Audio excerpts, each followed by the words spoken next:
हाँ तो रिकॉर्डेड है, जाके आप रुको, जिस दिन आपको रुकना उस दिन बताओ और फिर करेंगे। देखते रहो, पढ़ा रहेगा यहाँ पे, मुझे बता दिया करो जिस दिन में, सो दैट मैं उस दिन लैपटॉप वगैरह ले आया करूँ और आप बैठ के देख लिया करेंगे। चैप्टर नंबर 1 है बेटा हमारे पास। बेटा मैं आ रही हूँ क्या? वेरी गुड बेटा, चैप्टर नंबर 1 है हमारे पास। देखो माहौल बन रहा है इस चैप्टर में, क्योंकि चैप्टर का नाम ही माहौल है। बताओ चैप्टर का नाम क्या है? Business environment, right. हम यहाँ पर कैसे चैप्टर की बात कर रहे हैं बेटा, समझो। ये जिसने ना करा, ये जिसने ना पढ़ा, ये जिसने ना समझा, ये जिस धंधे ने ना समझा, वो रातों रात बर्बाद हो सकता है। इसका बेस्ट एग्जाम्पल मैं आपको कई बार देती हूँ, जैसे कि नाचोस, नोकिया, हाँ जैसे बायजूस तो चलो अपने किसी और कारणों की वजह से, वो फाइनेंशियल रीजंस की वजह से थोड़ा खराब हुआ है। जैसे नोकिया, कितनी बार तुम्हें बताया मैंने, एक जमाना था कि फोन के नाम पे कौन फोन? नोकिया फोन, करेक्ट है। हर किसी की जेब में कौन फोन? Nokia phone. आप ऐसे बात करें किससे? नोकिया फोन से। मैं आपसे बात करूं किससे? नोकिया से। पर अब सबने उसको नो किया क्योंकि ऐसा माहौल बना कि भाई साहब नोकिया अपना ही वर्जन चला रहा था, फिर भाई एंड्रॉइड आया, एंड्रॉइड का माहौल बना, तो एंड्रॉइड साहब के मालिक आए नोकिया के पास कि सर आप जो है अपने सारे फोन में मेरा वाला सिस्टम लगवा लो, एंड्रॉइड बढ़िया चलेगा। उसने कहा औकात पता है आपको? अपने ने मेरे पता है मैं कौन हूँ? यहाँ का बादशाह हूँ इंडिया का, ठीक है। यहाँ फोन मतलब मैं नोकिया, इसको तुमको मैंने नोकिया, राइट। क्योंकि उन्होंने एंड्रॉइड में चेक, उन्होंने बिना ये समझे, मार्केट को समझे, स्टडी करे, अपने माहौल को बिना समझे, आपने ये देखा ही नहीं कि आगे एनवायरनमेंट में क्या होने वाला है। तो मैम ऐसे भी वो कैसे देख सकता था? वो पंडित थोड़ी है भाई, इसमें पंडिती की बात नहीं आती बेटा। यहाँ पे आता है आपको अपने जो भी बिजनेस है, आपका जो भी पर्टिकुलर धंधा है, वो उसके आसपास का क्या समझना पड़ता है, आपको एनवायरनमेंट समझना पड़ता है। अब हमारा चैप्टर जो है वो कहाँ से कहाँ लेके चलता है? हमारा चैप्टर सिर्फ देखो तो सही बेटा, देखो शुरू होते भी जगह खत्म हो जाएगा। 6 टॉपिक्स के साथ हमें डील करना है इसके अंदर, ठीक है। सबसे पहले बिजनेस एनवायरनमेंट का मतलब समझाएगा, उसकी इंपॉर्टेंस समझाएगा, उसकी प्यारी प्यारी डायमेंशन समझाएगा। फिर यही बढ़ जाएंगे 2 बातों में, जिसको बोलते हैं micro and macro, and finally एक एनालिसिस करेंगे जिसका नाम होगा स्वॉट एनालिसिस, राइट। बस इतना करेंगे, विल बी डन, राइट। चलो तो स्टार्ट हो जाए बॉस। सबसे पहले किसके साथ बेटा जी? सबसे पहले स्टार्ट करेंगे कॉन्सेप्ट ऑफ बिजनेस एनवायरनमेंट। हाँ जी, तो इसमें सबसे इंपॉर्टेंट तो क्या ध्यान रखनी पड़ती है? एक तो आपको इसकी ध्यान रखनी पड़ेगी डेफिनेशन। डेफिनेशन में क्या ध्यान रखोगे? क्या लिखा हुआ है सामने? बिजनेस एनवायरनमेंट क्या है? बिजनेस एनवायरनमेंट एक माहौल है। बिजनेस एनवायरनमेंट क्या है? बिजनेस एनवायरनमेंट मतलब दीदी इट्स एन एनवायरनमेंट ऑफ, बताओ अगर मैं एक बिजनेस की बात कर रही हूँ बेटा, अगर मैं एक बिजनेस की बात कर रही हूँ तो उसे क्या जानना है? उसे सब अपने अपने अपने ऑर्गेनाइजेशन का माहौल पता होना चाहिए कि आसपास क्या चल रहा है वो भी पता होना चाहिए। आसपास पे कौन आते हैं दीदी? मैंने कहा आप जैसे मेरे जैसे लोग आते हैं, यानी कि कौन आते हैं? इंडिविजुअल्स आते हैं, ठीक है। बाहर जैसी दुकानें, बाहर जैसे धंधे, बाहर जैसे व्यापार, वो आते हैं, यानी कि इंस्टीट्यूशंस आते हैं, या फिर और वो सारी फोर्सेस जो कि हमारे धंधे के हैं तो बाहर, लेकिन वो शायद हमें क्या कर सकती है? इन्फ्लुएंस कर सकती है तो बाहर, लेकिन वो सब हमें क्या कर सकती है? इन्फ्लुएंस कर सकती है। तो my dear student, try to understand. यहाँ बन जाती है आपकी डेफिनेशन कुछ टुकड़ों में। क्या? Business environment refers to the sum total, सबको मिलाकर, मैंने कहा किस किस को? Sum total of individual, sum total of institutions and other forces, इन सबका सम टोटल प्लस कर दो इन सबको। हमने कहा ठीक है। That lie outside the business environment, जो कि क्या है? ये बिजनेस एंटरप्राइज जो कि आपके बिजनेस के तो बाहर है। मैंने कहा बाहर है तो मुझे क्या फर्क पड़ता है? कहते नहीं ना, यही तो समझना पड़ेगा। बट दैट में इन्फ्लुएंस इट्स फंक्शनिंग, आपके धंधे के काम को फर्क तो डालेगा। आई बात समझ कुछ? हाँ बेटा ठीक है, चलो बात करो। 3 चीजों बेटा हमने यहाँ पे पढ़ी है, बोलो क्या है? Business environment is the sum total of all individuals, institutions and other forces yes, and other forces that lie outside business environment, but कुछ भी मैं बोल रही, तू बोल रही, तुम नहीं बोल रहे, बोलो दोबारा बोलो. It is the sum total of individual, institutions and other forces that lie outside a business environment या business enterprise, but very very good. और क्या पढ़े दीदी? बस और कुछ ना पढ़े. ये हो गया यहाँ पे आपका खत्म. करेक्ट है, हमने कहा थोड़ा बहुत समझ आता है. लेकिन बेटा ये क्या हुआ? धोखा. क्या कह रहे थे दीदी? हाँ, ये धोखा है.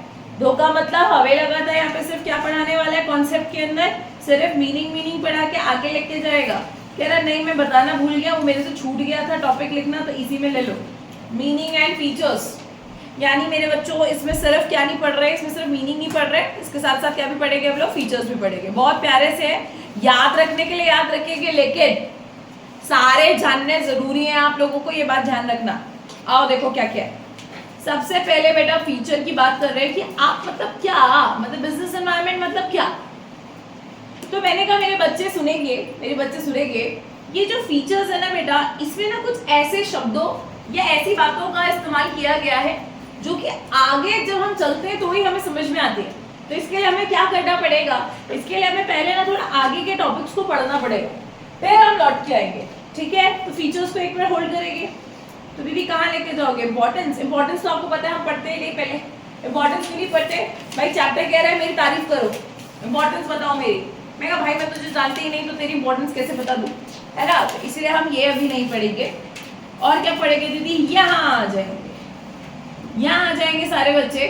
This is what we call dimensions. Dimensions मतलब क्या क्या स्कोप है, कहाँ तक आपको बिजनेस एनवायरनमेंट नजर आता है.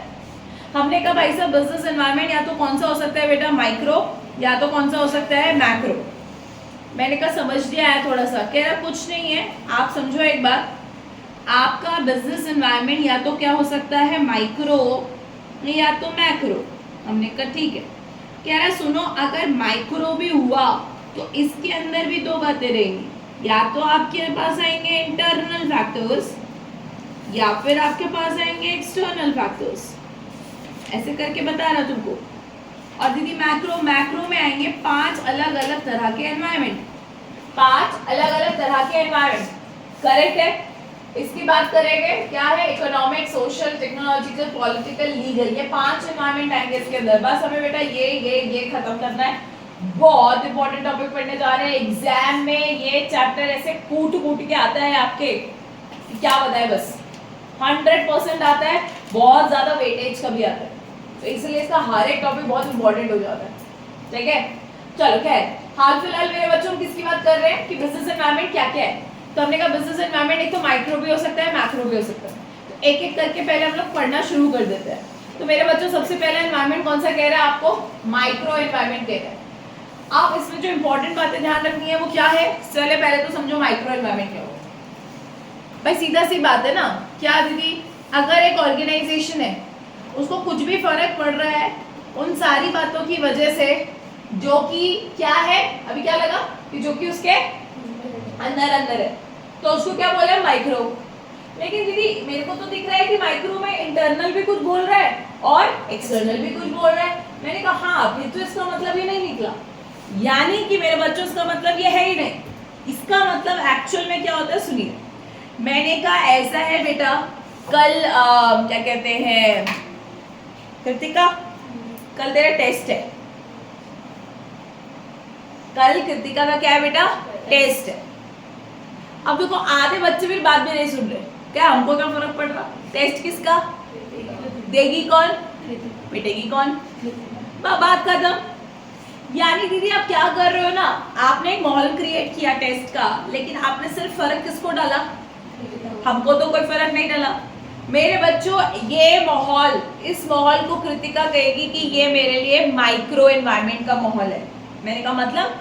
कह रही है दीदी ऐसा होता है, माइक्रो एनवायरनमेंट का मतलब होता है हर वो एनवायरनमेंट जो सिर्फ मेरे ही बिजनेस को फर्क डालता है, मेरे ही बिजनेस को सीधा सीधा मेरे से जुड़ा हुआ है और मुझे ही फर्क डालेगा. That is going to be micro environment. Directly related with the organisation. सीधा किससे जुड़ा हुआ है? सिर्फ और सिर्फ ऑर्गेनाइजेशन से. मैंने कहा बेटा कल टेस्ट है सबका, अब इसमें क्या डिफरेंस है? कल सबका टेस्ट है तो सब मतलब कृतिका भी आएगी, आएगी। अब बताओ इस बात से सिर्फ कृतिका को फर्क पड़ा या सबको? तो ऐसा वाला एनवायरनमेंट मेरे बच्चों विशाल एनवायरनमेंट होता है जिसको क्या बोलते हैं? Macro environment. तो मैक्रो और माइक्रो में क्या डिफरेंस निकला? माइक्रो मतलब है जो मुझे सीधा इंपैक्ट करे, करेक्ट, मुझे इंपैक्ट करे इंडिविजुअली, राइट। तो अगर वो मुझे इंपैक्ट कर रहा है तो वो अलग बात है कि या तो कुछ ऐसी अंदर की बातें होंगी जो मेरे ही लोग मुझे फर्क डालेंगे, या फिर कुछ बाहर की चीजें हैं पर वो फर्क सिर्फ को किसको डाल रही है? वो सिर्फ मुझे ही फर्क डाल रही है, तो फिर वो क्या है? माइक्रो एनवायरनमेंट है। लेकिन बेटा बाहर की चीजें हैं और वो फिर हर ऑर्गेनाइजेशन को फर्क डाल रही हैं, वो सिर्फ आपके लिए नहीं है, तो ऐसी चीजों को क्या बोलते हैं? Macro environment. जैसे कि गवर्नमेंट ने कहा कि कल से 2% टैक्स बढ़ा दिया जाएगा। क्या कहा गवर्नमेंट ने? कल से 2% टैक्स बढ़ा दिया जाएगा। किस पे दीदी? जीएसटी रेट से कल 2% बढ़ जाएगी, मान लो। अब आप क्या कहोगे? मुझे क्या, कृतिका को फर्क पड़ेगा? हमें क्या भाई, ये सिर्फ कृतिका को फर्क नहीं पड़ेगा, ये हर आदमी को माहौल पे फर्क पड़ेगा। तो ये किसका पार्ट हुआ? मैक्रो। मैंने कहा कि कृतिका के जो कस्टमर्स की डिमांड है वो क्या होती जा रही है? दिन ब दिन कम होती जा रही है। ये क्या है? क्योंकि किसको फर्क पड़ेगा? सिर्फ। That's the difference between micro and macro business environment. ये कोई इकोनॉमिक्स नहीं है, micro and macro business environment, ठीक है। अब आओ डिटेल में, अब आओ मेरे बच्चों माइक्रो एनवायरनमेंट को पढ़े और यहाँ करे सुंदर सी लाइन टेक एग्जाम के पॉइंट ऑफ व्यू से। क्या दीदी? ये लो, माइक्रो एनवायरनमेंट रेफर्स टू वो सारे इंटरनल एंड वो सारे external forces which exercises a direct influence on the working and performance of individual business.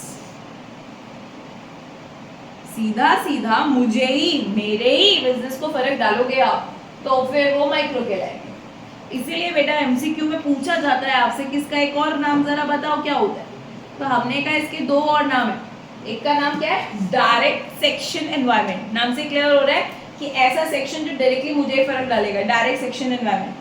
या फिर इसको क्या बोलते हैं? टास्क एनवायरनमेंट, क्योंकि that is going to be a task particularly for me, मेरे लिए, मेरे सर पे काम आके पड़ गया ये, तो इसको क्या बोलेंगे? टास्क एनवायरनमेंट, ठीक है। तो क्या बोल रहे हैं बेटा जी हम लोग? माइक्रो एनवायरनमेंट है, माइक्रो दो में बटेगा।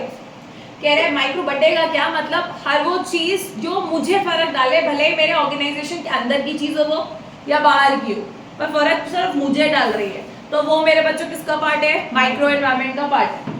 इसका क्या पढ़ा दीदी आगे? पढ़ा ये कि इसको दो तरीके से हम और जानते हैं। क्या नाम है इसका? पहला नाम है डायरेक्ट सेक्शन एनवायरनमेंट या दूसरा नाम है टास्क एनवायरनमेंट। इतना ध्यान रहेगा, हमने कहा ध्यान है।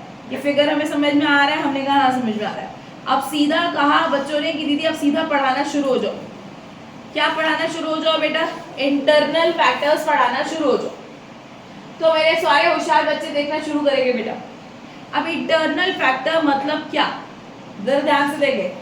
इंटरनल फैक्टर मतलब क्या? मैंने कहा माइक्रो एनवायरनमेंट के ऐसे फैक्टर्स, माइक्रो एनवायरनमेंट के ऐसे फैक्टर्स जो सिर्फ इस बिजनेस को फर्क डालेंगे और है भी इस बिजनेस के अंदर से आते हुए, सिर्फ इसी बिजनेस को फर्क डालने वाले हैं। और आए भी कहाँ से? ये कहाँ से जी पैदा हुए हैं? कहीं से, कहीं बाहर से नहीं आए थी, अंदर के ही लोग हैं।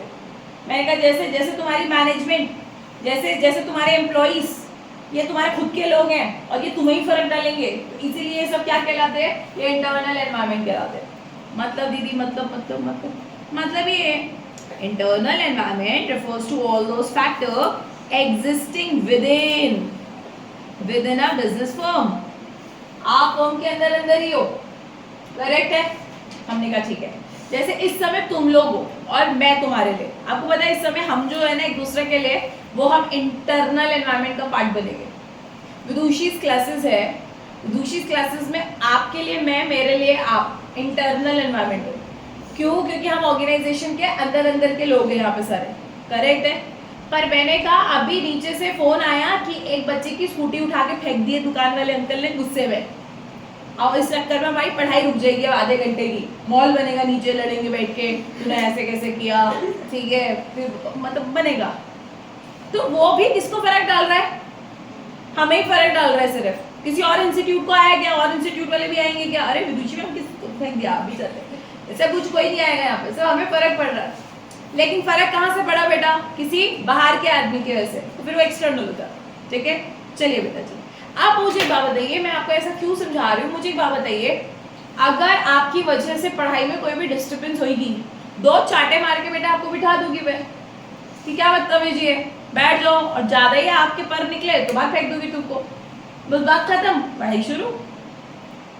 और अब अगर आप नीचे गए, नीचे माहौल बना लड़ाई का, वो अंकल बेटा फिर स्कूटी फेंकेंगे कल आपको कि दीदी, पता है फिर मैं ना जा ही रही थी लड़ने, मैंने कहा रुको हाथ छोड़ो, मैं तुम लोग तुम सब छोड़ो मुझे, कहती दीदी ऐसे गलत बात, ऐसे लड़ रुक जाओ दीदी, क्या इनके मुंह लग रहे हैं दीदी, रोज का है क्या आप दीदी लोगों के मुंह पे लगोगे, आप छोड़ो ना, ये क्या रोज का है यार ये, दीदी करेक्ट है।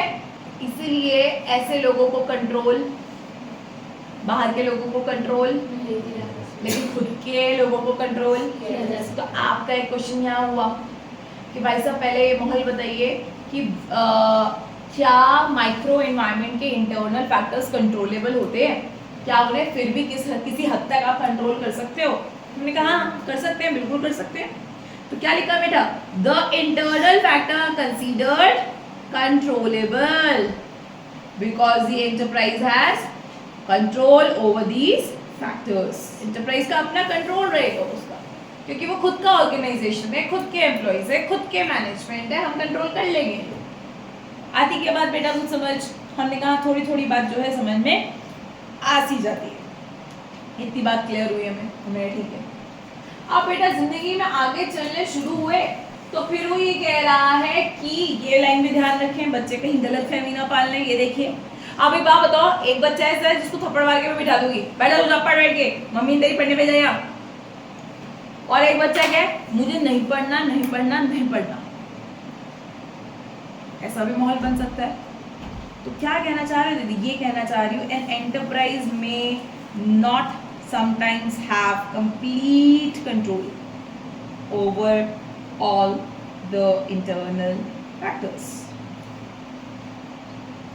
ये ध्यान रखेंगे आप, ये भी क्वेश्चन आपका ही रहा, क्या फुल कंट्रोल है आपका उनके ऊपर? भाई देखो बेटा फुल कंट्रोल तो किसी का भी किसी के ऊपर नहीं, बस इतना है कि कुछ हद तक भी कर सकते हो क्या, मैंने कहा इंटरनल वालों को कुछ हद तक किया जा सकता है, करेक्ट है बात? अब नेक्स्ट बेटा आगे बहुत सुंदर सी बात पढ़ेंगे हम लोग, एक चैप्टर रहेगा ना हमारा आगे जाके, टॉपिक रहेगा ना जिसका नाम क्या होगा, अभी आना तो नहीं है आपको उस पर, लेकिन फिर भी इसका नाम क्या रहेगा? सॉर्ट। सॉर्ट की फुल फॉर्म हमने जिंदगी में पढ़ी थी कभी, क्या होता है? Strength, weakness, opportunity, threats.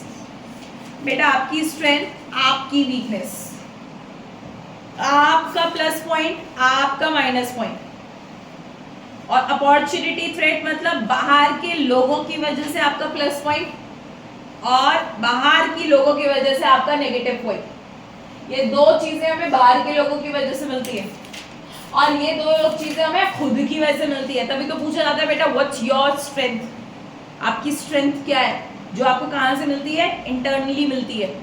और व्हाट्स योर वीकनेस, वीकनेस का मतलब क्या है? तुम्हारी कमजोरी क्या है, तो जो कि इंटरनली तुमको पता चलती है। आप हमें खाली पीली इस टॉपिक पे क्यों लाए? मैं इस टॉपिक पे इसलिए माहौल बनाने लाई हूँ बेटा, क्योंकि अब आप समझिए ना, आप फैक्टर कौन से पढ़ रहे हैं? इंटरनल। बताओ अगर इंटरनल फैक्टर तुम्हारे लिए कुछ अच्छा कर गए तो वो तुम्हारी क्या रहेगी? स्ट्रेंथ। तो एक स्ट्रेंथ आपकी इनहेरेंट कैपेबिलिटी है जो कि आपको मिलेगी। ऑन दी अदर हैंड एक चीज क्या रहेगी आप लोगों की? वीकनेस। तो इंटरनल फैक्टर में मेरे बच्चों दो चीजें हमें देखने को मिलेंगी सॉर्ट की। कौन कौन सी दीदी? एक मिलेगा स्ट्रेंथ, एक मिलेगा वीकनेस। वो दीदी अपॉर्चुनिटी और थ्रेट वो नहीं मिलेगा क्योंकि वो सब हमारे लिए क्या है? बाहर के फैक्टर्स की वजह से आएगा। तो ये हमारा प्लस पॉइंट, ये हमारा नेगेटिव पॉइंट, लेकिन हमारा हमारी वजह से, करेक्ट है। अब दीदी इसका मतलब समझाओ स्ट्रेंथ और वीकनेस का। ये बेटा पढ़ना है, बहुत डिटेल में पढ़ना है, आगे जाके पढ़ना है। हाल फिलहाल के लिए मुझे बस इतना समझाना था, there is a factor strength and weakness. Strength भी है, वीकनेस भी है, दोनों इंटरनल फैक्टर का पार्ट है। करेक्ट है। आधी बात समझ में थोड़ी सी, हमने कहा थोड़ी थोड़ी आती। तो अभी तक का इंटरनल का फैक्टर क्लियर है? कोई दिक्कत, कोई परेशानी? सही है। चलो एक सेकेंड, हाँ हम लोग जरा अभी एक चीज देख लूं मैं।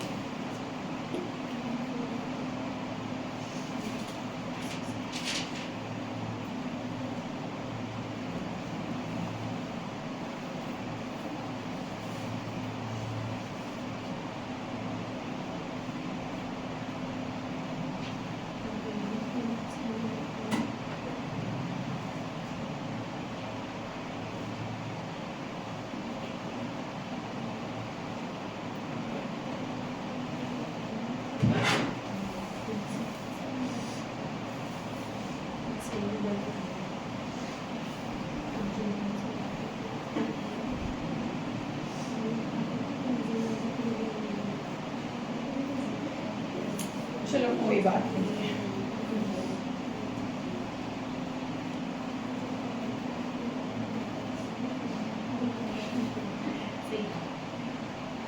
हाँ बॉस, ठीक है। इंटरनल फैक्टर्स हमें थोड़ा बहुत समझ में आ गया दीदी, ठीक है। क्या है बच्चों, जल्दी से आओ। इंटरनल फैक्टर वो सारे फैक्टर है जो कि एग्जिस्ट करते हैं कहाँ पे, विद इन ऑर्गेनाइजेशन, राइट। क्या वो कंट्रोलेबल है, हमने कहा। क्या वो पूरी तरीके से कंट्रोल है, हमने कहा नहीं, राइट। और इसमें क्या क्या चीजें पाई जाएंगी, स्ट्रेंथ और वीकनेस। इतना बात समझ में आता है, हमने कहा। अब मेरे लाल दुनिया में चले गए आप आगे।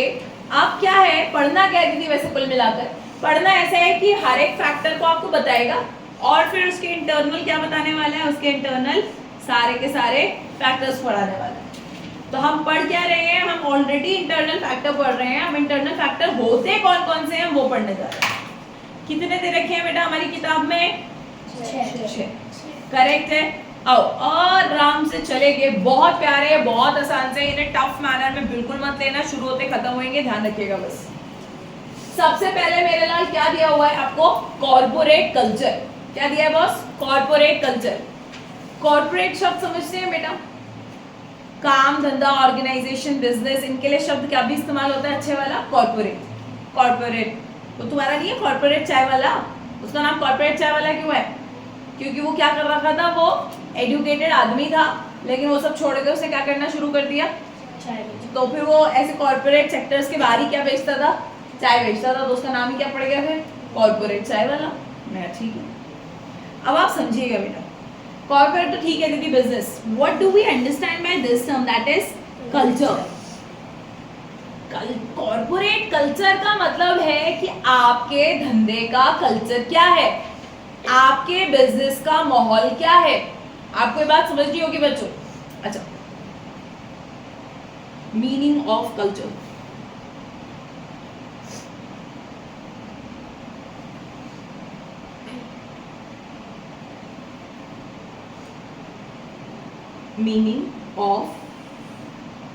मीनिंग ऑफ कल्चर,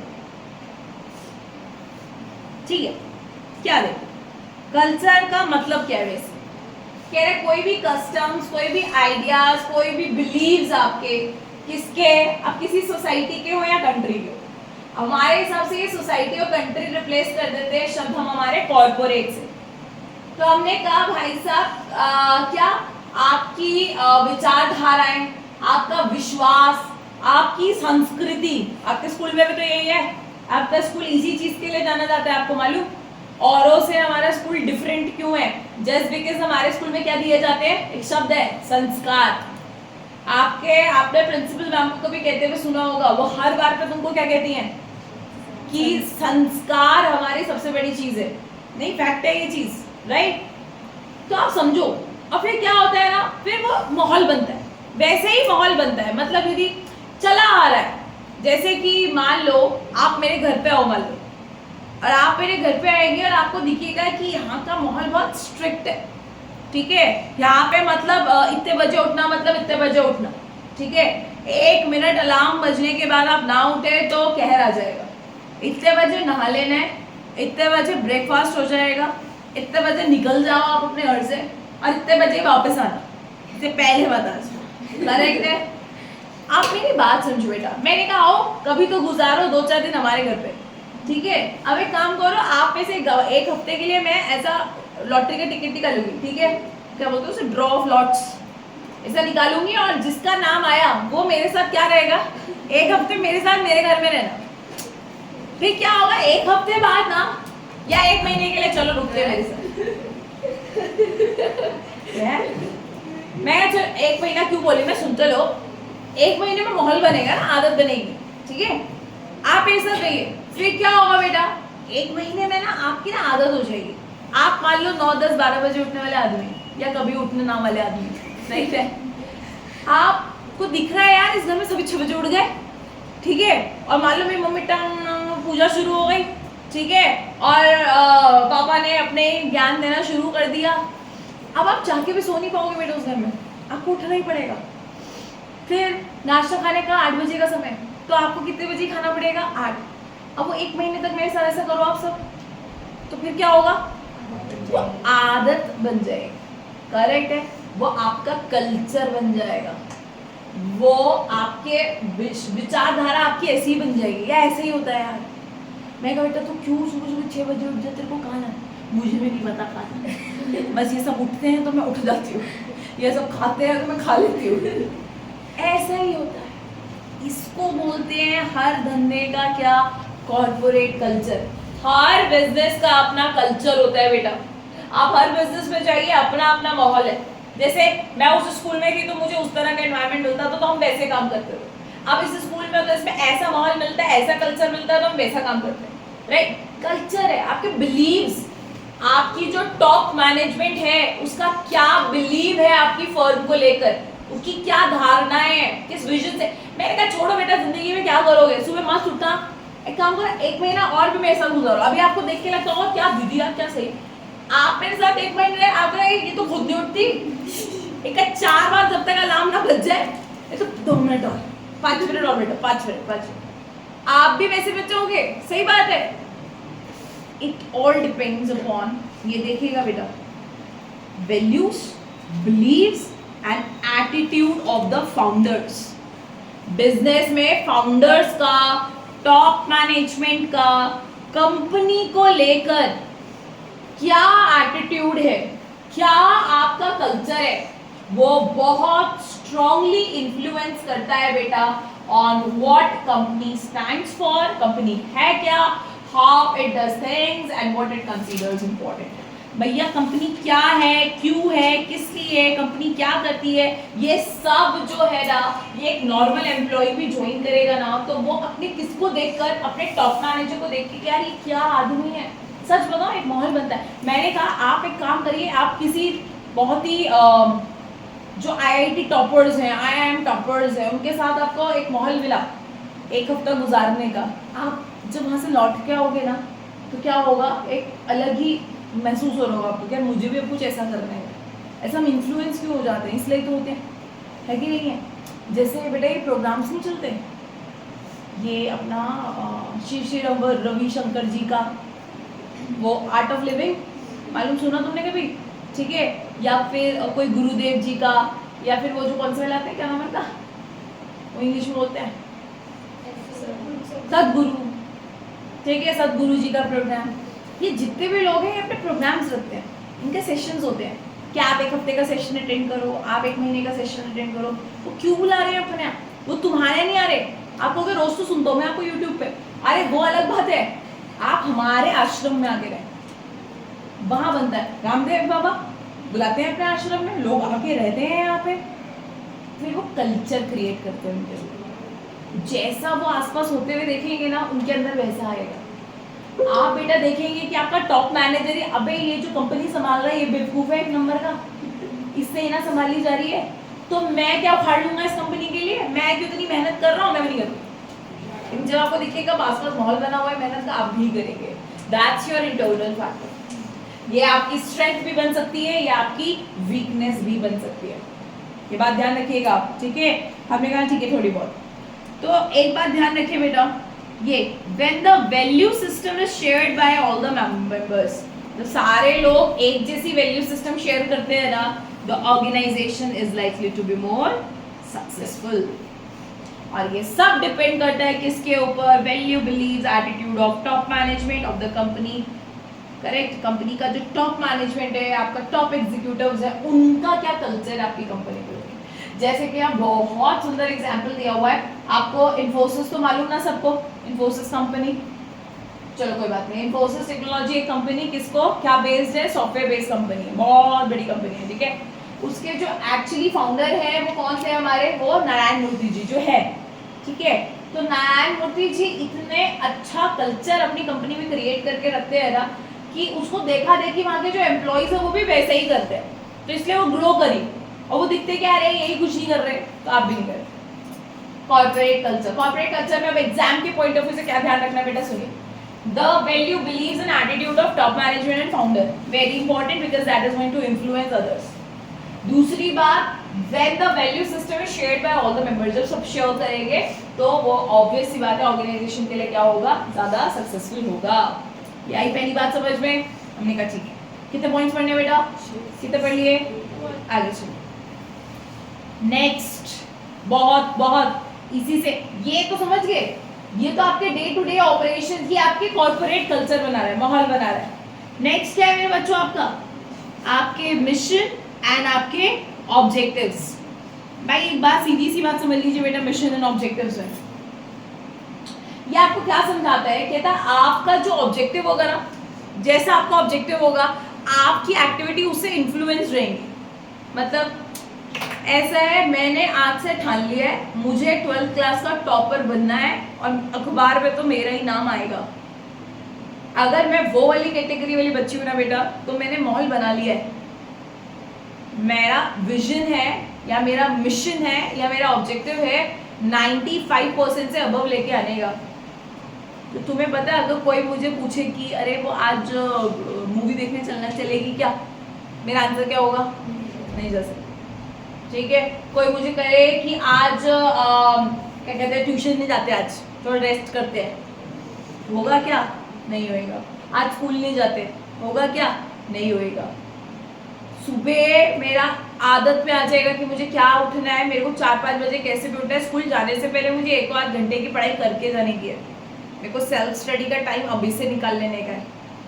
एक बच्चा ये कर रहा है, ये सब क्यों कर रहा है, क्योंकि उसका ऑब्जेक्टिव 95 है। एक का ऑब्जेक्टिव क्या है, मेरे को बैठना पापा के गले पे, समझ आ रही है बात, मेरे को भाई साहब सीधा 35-40% लगा के सिर्फ क्या कर चाहिए, मेरे को पास होने का। और अगर मुझे सिर्फ पास होना है ना बच्चों, तो किसी ने पूछा शॉपिंग चलेगी क्या, मैंने कहा मैं तो पूछने वाली थी दिल से, ट्यूशन नहीं जाएंगे क्या, मैं तो वैसे ही नहीं जा रही, स्कूल वो तो मैं जाता ही नहीं, राइट। और सुबह उठना वो क्या होता है, आप समझिए दोनों के वर्किंग्स में डिफरेंस आ गया। और वर्किंग में डिफरेंस सिर्फ एक चीज़ की वजह से आया है, वो है आपका ऑब्जेक्टिव। आपका ऑब्जेक्टिव क्या है, आज रिलायंस देखते हैं, रिलायंस आज जो रिलायंस इतनी बड़े मिशन और ऑब्जेक्टिव के साथ आपको दिखती है ना, वो इन आदमी की देन है। और है भाई ये धीरू भाई अंबानी, पापा हैं किसके, मुकेश अंबानी जी के, करेक्ट है बॉस। इनका मिशन था कि रिलायंस को सबसे बड़ा ग्रुप बनाऊंगा मैं प्राइवेट सेक्टर का। एक मकसद होता है यार बच्चों, एक जिस दिन मकसद होगा ना आपके अंदर, मैंने कल बहुत बढ़िया डायलॉग सुना था कि बच्चों के लिए ही था, और मैंने ये सोचा कि भैया बहुत सही बात बोली कि भाई क्या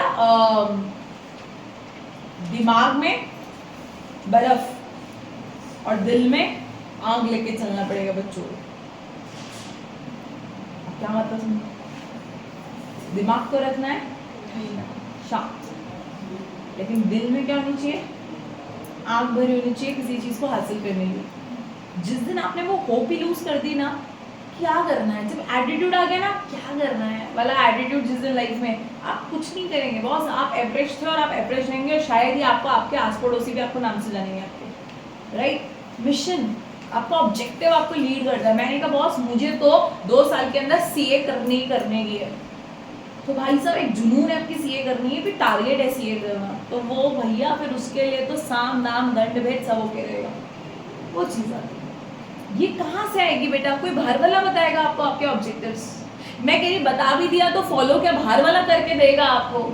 नहीं, ये आपके ऑब्जेक्टिव्स हैं, आप फॉलो करेंगे, so that's why it is considered. और फर्क भी किसको डालेगा, ये सिर्फ आपको, तो इसीलिए ये आपका किसका पार्ट बनता है, इंटरनल फैक्टर, माइक्रो एनवायरनमेंट का इंटरनल फैक्टर। ठीक है, क्या बोल रहा है, the business philosophy and the purpose of a company guide करता है। यही तो मेरा टारगेट मुझे गाइड करता है, किसमें मैम, इट्स प्रायोरिटीज, किस चीज को प्रायोरिटी देनी है, शॉपिंग जाना है या आज घर बैठ के पढ़ना है। बिजनेस स्ट्रैटेजी, क्या स्ट्रैटेजी बनानी है मेरे को, प्रोडक्ट मार्केट स्कोप कैसा होगा, किस तरह से प्रोडक्ट को लाएंगे, एंड डेवलपमेंटल प्रोसेस, मतलब कि इन शॉर्ट बेटा बिजनेस से रिलेटेड जितने भी प्रोसेस होंगे, जितने भी एक्टिविटीज होंगी, उनको मेरा मिशन, मेरा ऑब्जेक्टिव गाइडेंस की तरह काम करता है। नीचे क्या है दीदी, नीचे तो कुछ नहीं है, नीचे तो आपको धीरू भाई साहब का एग्जाम्पल दिया हुआ है। एंड कह रहे similarly the mission and purpose of other companies have guided their thrust area and portfolio strategy. portfolio strategy का मतलब होता है वो स्ट्रैटेजी बनाना अपने प्रोडक्ट से रिलेटेड कि मेरे मार्केट में ये प्रोडक्ट्स होंगे, ऐसे ऐसे इनको हम बेचेंगे, तो वो स्ट्रैटेजीज बनाना। भाई वो सब कहाँ से आएगा? वो आपके मिशन से आएगा कि आप चाहते क्या हो, आपका ऑब्जेक्टिव क्या, करेक्ट है।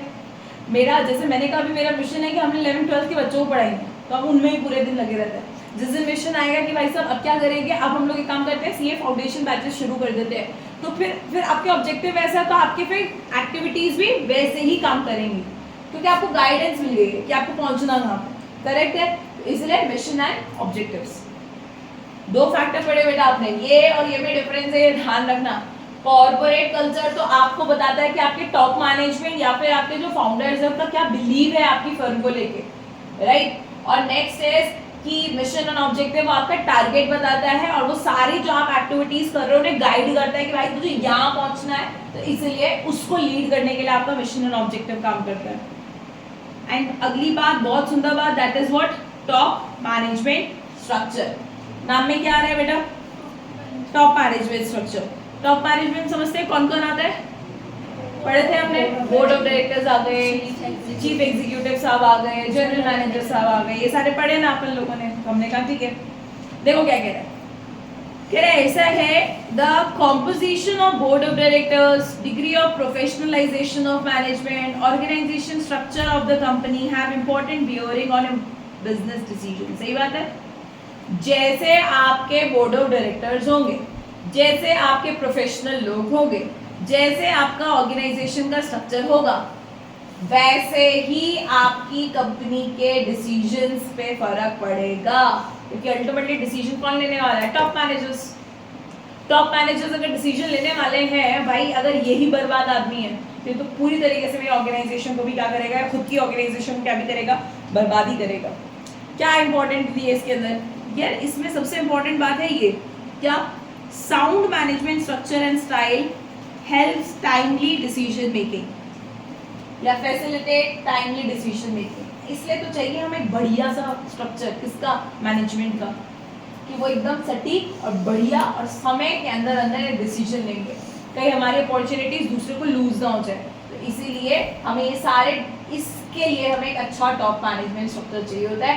नीचे बेटा विप्रो और टाटा स्टील का एग्जांपल दिया रखा है कि कैसे कैसे उनके शेयर होल्डर पैटर्न बहुत स्ट्रॉन्ग है, वहाँ के बोर्ड ऑफ डायरेक्टर्स बहुत अच्छे हैं, वहाँ के प्रमोटर्स बहुत अच्छे हैं। जैसे आप टाटा स्टील को जानते हो, इतना फेमस है वो, विप्रो को जानते हैं हम लोग, वो भी एक सॉफ्टवेयर बेस्ड कंपनी है, उसको जानते हैं हम लोग। हमने कहा ठीक है, कह रहा किसकी मेहरबानी से हो रहा है सब कुछ? आपके top management structure, because they are the only one जो कि टाइमली और एक साउंड डिसीजन लेने में मदद करते हैं। ठीक है, इतना इसमें कोई बहुत बड़ी बात नहीं। नेक्स्ट क्या आता है मेरे लाल? Next is what? Power structure. देखो पावर स्ट्रक्चर से समझना बेटा, मैंने कहा आपके क्लास के मॉनिटर के पास बहुत सारी पावर है, अथॉरिटी नहीं, पावर। अथॉरिटी का मतलब होता है, वो तो क्लास टीचर ने उसे क्या बना रखा है? मॉनिटर बना रखा है। क्लास टीचर ने क्या बना रखा है? मॉनिटर। तो तुमको ना चाहते हुए भी उसकी सुननी पड़ती है। तो आप कहेंगे मेरे मॉनिटर के पास क्या है? मेरे मॉनिटर के पास अथॉरिटी है कि हमें उसकी सुननी पड़ती है, पर हम उसे कितना सुनना चाहते हैं, वो हमें कितना अच्छा लगता है। ऐसा लगता है कि यार ये क्या सही पर्सनालिटी है, हमसे भी ज्यादा स्ट्रांग है, हमारा नेता कैसा हो, हमारे मॉनिटर जैसा हो, वाला टाइप एटीट्यूड। करेक्ट है। तो आपने पता उसको क्या दी है? आपने विलिंगली उसको क्या दी है? पावर आपके ऊपर कमांड करने की। ठीक है, आप एक बात सुनिए बेटा, अगर टॉप मैनेजर्स हैं कंपनी के, तो ऑब्वियस ही बात है उनके पास अथॉरिटी तो है ही, किसको कमांड करने की? नीचे के लोगों को। पर सिर्फ अथॉरिटी से काम नहीं चलता ना। स्कूल में टीचर्स हैं ना आप लोगों के, किसी टीचर की तो आप सुनते हो, किसी की नहीं सुनते हो, पर टीचर तो टीचर है, हर टीचर के पास अथॉरिटी तो सेम है तुम्हें क्या करने की? कमांड करने की। पर फिर भी किसी की तुम सुन लेते हो और किसी की तुम सुनना चाहते हो, दोनों में डिफरेंस आ जाता है। यही चाहिए हमें ऑर्गेनाइजेशन को ये नहीं चाहिए, टॉप मैनेजर्स को ये नहीं चाहिए कि ये मेरी सुन रहे हैं, ये मुझे सुनना चाहते हैं, ये मेरी मान रहे हैं, ये मेरी मानना चाहते हैं। ऐसा रिलेशन होना चाहिए इनके और मेरे बीच में। तो पावर स्ट्रक्चर तब आएगा, आपके पावर का स्ट्रक्चर बनेगा वो। यानी दीदी, यानी कि ये क्या boss? The internal power relationship between board of directors and the chief executive is an important factor। ठीक है, पहली चीज तो ये क्या है मैम कि ऐसा है कि जो आपके टॉप के लोग हैं, पहले तो उनका एक दूसरे के साथ रिलेशन अच्छा होना चाहिए। ऐसा है कि ऐसा ना हो कि टॉप मैनेजर्स ही लड़ मड़े एक दूसरे के साथ। दूसरी बात, the extent to which top management enjoys the support of shareholders, employees at different levels. और ये देखा जाता है कि टॉप मैनेजमेंट को कितना सपोर्ट मिल रहा है, किससे? आपके शेयर होल्डर से, आपके एम्प्लॉइज से। तब आप कहेंगे कि इनके पास बहुत स्ट्रॉन्ग पावर, और तब बेटा ये क्या ले पाएंगे? बहुत बढ़िया बढ़िया डिसीजन ले पाएंगे, क्योंकि डिसीजन लेने के बाद सुनने के लिए लोग तैयार है। डिसीजन तो बहुत ले लिए जाते हैं बेटा, पर सुनता कौन है? करेक्ट है, लेकिन आपका रिलेशन कैसा है? उनके साथ बहुत अच्छा है, पावर स्ट्रक्चर आपका बहुत स्ट्रॉन्ग है, तो फिर आपका डिसीजन मेकिंग भी बहुत ज्यादा अच्छे से एग्जीक्यूट कराया जा सकता है। भूल मत जाना बेटा, हम पढ़ क्या रहे हैं? कितने पॉइंट्स हैं? पहला क्या था? आपका माहौल, आपका कॉर्पोरेट कल्चर, टॉप फाउंडर्स का, मैनेजमेंट का बिलीव, एटीट्यूड आपकी कंपनी को लेकर, हमने कहा ठीक है। नेक्स्ट, मिशन एंड ऑब्जेक्टिव्स क्या होता है? आपके ऑब्जेक्टिव्स जो कि आपको गाइड करते हैं सारी एक्टिविटीज करने के लिए। नेक्स्ट, टॉप मैनेजमेंट स्ट्रक्चर, मतलब जो कि टॉप लेवल के लोग होंगे उनका स्ट्रक्चर कैसा है, कौन कौन है इसके अंदर। मैं कहा उससे क्या फर्क पड़ता है? आपने कहा उसी से तो फर्क पड़ता है। ये लोग ना हुए अगर ढंग के, तो ऑर्गेनाइजेशन बर्बाद हो सकती है। नेक्स्ट, अगर ये ढंग के भी हुए तो क्या हुआ? इनका रिलेशन ही अच्छे नहीं है, किसके साथ? इनके एम्प्लॉइज, इनकी शेयर होल्डर्स के साथ। तो भी हम किसी काम करें तो पावर स्ट्रक्चर अच्छा होना जरूरी है। नेक्स्ट बेटा आप मेरे साथ समझते होंगे, ये है सिंपल, क्या है? कंपनी की इमेज और उसकी इक्विटी, ब्रांड इक्विटी यानी ब्रांड वैल्यू। करेक्ट है, तो इसका मतलब कंपनी की इमेज कैसी है? हमने कहा भाई साहब अगर कंपनी की इमेज बहुत अच्छी है तो उससे फायदे क्या क्या होते हैं? उससे फायदे ये होते हैं कि अगर हम फाइनेंस लेना चाहें किसी से तो हमें दे देगा, किसी के साथ अलायंस करना चाहे यानी मर्ज करना चाहे किसी के साथ वो कर देगा। Choosing dealers and supplier, supplier choose करने में ऑप्शन है, क्योंकि बहुत सारे सप्लायर्स हमसे जुड़ना चाहते हैं, तो अब मेरे पास चॉइस आ जाती है कि इससे जुड़ूं कि उससे जुड़ूं। नेक्स्ट, लॉन्चिंग न्यू प्रोडक्ट, नया प्रोडक्ट लॉन्च करने में मुझे कोई दिक्कत नहीं आएगी, because I am already a very branded, I am already having a branded product. And next, entering foreign market. अब इतना फेमस है मैं इंडिया में, तो इतना अच्छी मेरी ब्रांड इमेज है कि फॉरेन मार्केट में एंटर करने मुझे कोई दिक्कत नहीं आएगी। ये सब हो सकता है जब ये तो वही वाली बात है, क्लास का टॉपर बच्चा। करेक्ट है, उससे क्या होता है दीदी? सोचो, क्लास के टॉपर बच्चे का क्या है? वो स्पोर्ट्स पे साइड बैठा रहे, तब भी स्पोर्ट्स वाले टीचर कहते हैं बेटा तुम खेला करो, है? और यही कोई नालायक बच्चा बैठ के हाँफ के बैठ जाए तो उठ जब देखो यही तेरा भागने के तब भाग ऐसे। अच्छा, और कोई बहुत टॉपर बच्चा है, उसने कभी कोई गलती से कुछ कर दिया तो उसको क्या होगा? बुला के बेटा आप वो बच्चे नहीं है, आपको ऐसा नहीं करना चाहिए, अगली बार मेक श्योर कि ये सब ना हो आपसे, ठीक है? किसी और बच्चे ने करा, यू आर सस्पेंडेड, ठीक? मतलब भाई सिर्फ एक क्लास में क्या होने की वजह से सिर्फ तूने देखो एक पोजीशन मिली हुई है और उसकी वजह से तू सारी पोजीशन पे छाया पड़ा, राइट? सेम होता है। अब जिस तुम्हारा हेड गर्ल हेड बॉय चुना जाएगा, सबसे पहले किसको चुनने की कोशिश करेंगे? It's not about her, it's about, वो नहीं है वो इट्स नॉट खुशी, it's the topper of the class. वो आप हो जाएगी, खुशी का नाम रिप्लेस होकर आपका आ जाएगा। तुम क्या नहीं छोड़ा, आप फ्री बंदी है, ठीक है? ऐसे नहीं, एक तो तुम्हारे अंदर जो जज्बा खत्म हो जाता है ना, जब मेरे पास कॉम्पिटिटर्स आते हैं ना, मुझे बहुत, सच बताऊं बेटा, टेंशन होगी, लेकिन मुझे अच्छा लगता है, क्योंकि बात बताओ, अंधों में काड़ा राजा बनने का कोई अनुभव लेना बढ़िया बात नहीं है। समझ में आई बात? आपके अंदर जज्बा होना चाहिए उसको रिप्लेस करने का। अच्छा खुद सोचो, खुशी खुद ही टॉपर है आपकी क्लास में 58% लाकर। अब ऐसी टॉपर को हराने का जज्बा थोड़ा खत्म हो जाता है, करेक्ट है कि ये तो राइट? और फिर क्या है, वो भी क्या, उसकी जिंदगी भी खत्म है। 58% लाके टॉपर क्या फर्क पड़ा? होता है भैया कई जगह पे, कंपटीशन की आग हमेशा जली रहती।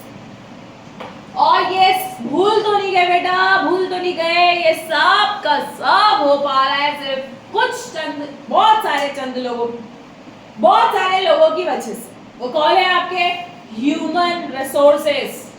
अरे काहे का टॉप मैनेजमेंट, काहे का पावर स्ट्रक्चर, काहे का तुम्हारा कल्चर, जब तुम्हारे पास अच्छे क्या ही है? रिसोर्सेस। कौन से रिसोर्स? Mainly human resource. इंसान, तुम्हारे एम्प्लॉइज ही नहीं है तुम्हारे पास ढंग के, तो क्या करोगे?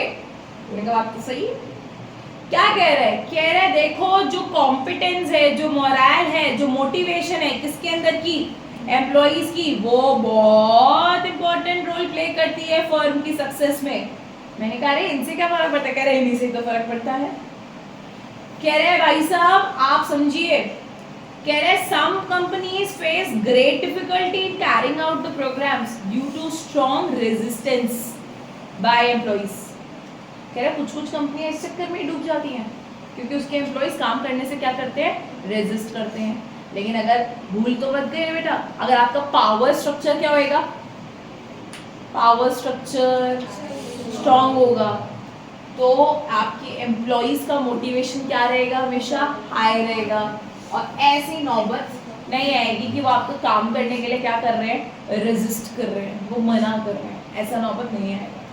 ठीक है, इसको बोलते हैं मेरे होशियार होशियार बच्चों, क्या नाम है इसका, इसका नाम है दीदी इंटरनल फैक्टर्स। पहले आपने इंटरनल फैक्टर के सारे पॉइंट पढ़ लिए, उसके बाद पढ़ लिया आपने ये सारे के सारे कुछ 6 बातें। करेक्ट है, फटाक से गो थ्रू करके आइए और मुझे बताइए कि इन 6 बातों में कोई भी समस्या, कोई भी परेशानी, वरना आज की क्लास का करते हैं हम आज पूछिए। ओके क्या दी? नहीं The end, yes. Best.